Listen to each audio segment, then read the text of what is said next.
member for Calgary, Rocky Ridge. Thank you, Madam Speaker.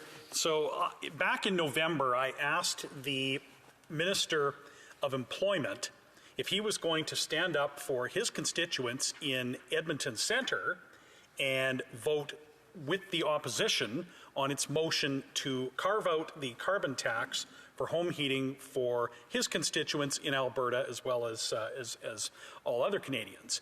And the answer I got was very disappointing. It was a bunch of a bizarre sort of pivot to a defense of their corporate welfare system, wherein the government of Canada is, it looks a lot like they're being fleeced by profitable companies through their subsidy system. But it had nothing to do with my question. My question was not even answered remotely, and so here we are tonight with a chance to have a redo on this question.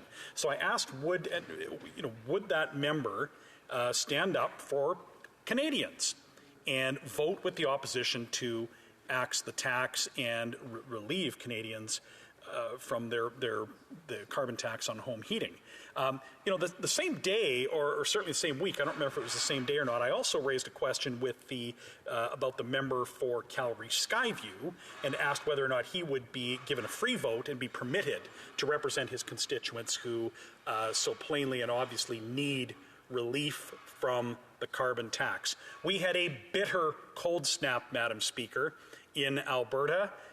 We had temperatures in Calgary get close to minus 40. I'm told it was even a little colder maybe at one point in Edmonton. And people need to heat their homes. And the carbon tax makes this more expensive for Canadians. And we all know this. The Liberal caucus knows this. Their Atlantic Canadian members know this. And so that's why they demanded of their own government that they have a carve-out for home heating for Atlantic Canadians. So we know now that the government has explicitly admitted that the exemption for Atlantic Canadians was pure politics.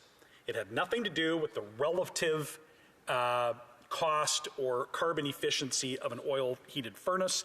It had to do with politics. We know this because the Minister for Rural Economic Development told a national television audience that their government heard from the Atlantic Liberal caucus and that if other Canadians, Prairie Canadians for example, wanted a carbon tax carve-out, that they would have to elect more Liberals. She said the quiet part out loud and told all Canadians that it's all about politics and that because they have an Atlantic caucus facing the prospect of massive defeat in the next election, which will be fought on issues of affordability and the carbon tax and the extent to which the carbon tax makes life unaffordable for Canadians, they gave Atlantic Canadians this carve-out. And as it turned out, the member for Edmonton Centre and the member for Calgary Skyview did not stand up for their constituents. They, in fact, voted against the Conservative opposition motion, which would have given carbon tax relief to Canadians, to all Canadians, regardless of where they live and regardless of what kind of furnace they happen to have in their home. And Madam Speaker, we have been clear on this side right from the beginning that the carbon tax is not an environmental plan, it is a tax plan. And Honourable Parliamentary Secretary. Thank you, Madam Speaker. And it is a pleasure this evening to be answering a question from the member of Calgary Rocky Ridge, who is a former classmate of mine from the University of Calgary. I also very much welcome the opportunity to once again clarify how having a price on carbon and making sure that it is no longer free to pollute is the most effective way of addressing climate change and curtailing its devastating effects on both the health and safety of Canadians and the preservation of Canada's natural beauty. Les Canadiens méritent des mesures. Canadians deserve measures to deal with the costs of climate change while making life more affordable for Canadians. And that is what our government is doing. Experts and research that the most effective and efficient way to address climate change is to put a price on carbon pollution emissions that are the chief cause of man-made climate change. It encourages savings across the economy while giving households and businesses the flexibility to decide when and how to make changes.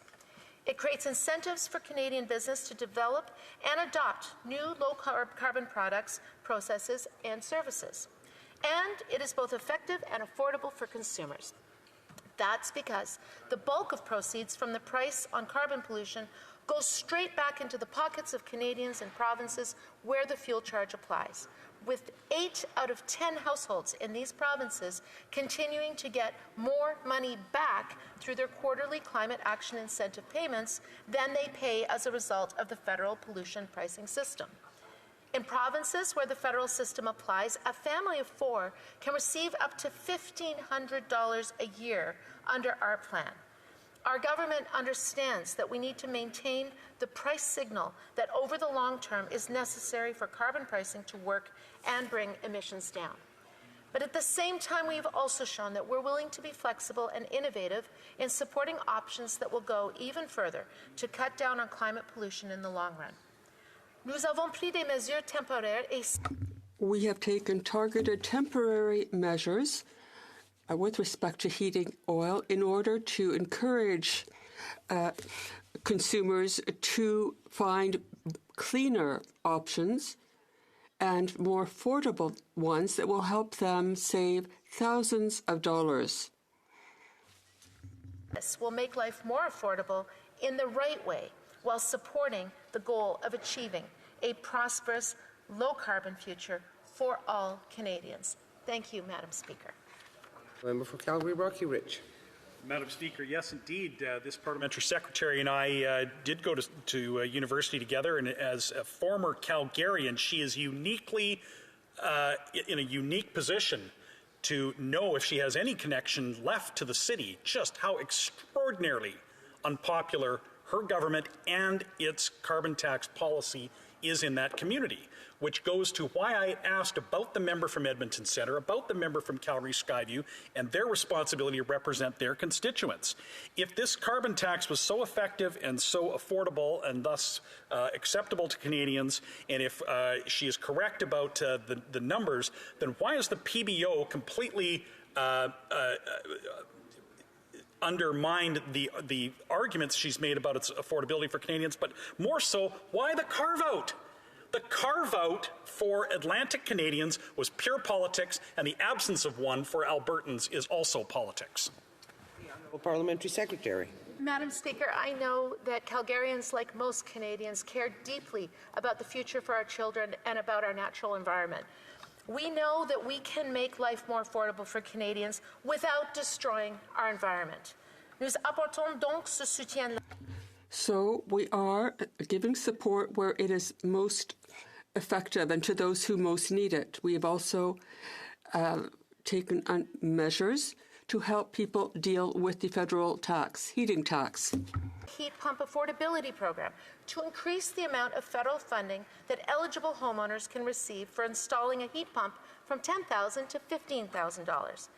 And it includes doubling the climate action incentive payment rural top-up rate, increasing it from 10 to 20% of the baseline amount starting in April. We will continue to implement our pollution pricing system while ensuring that we continue to put more money into the pockets of Canadian households. Thank you, Madam Speaker.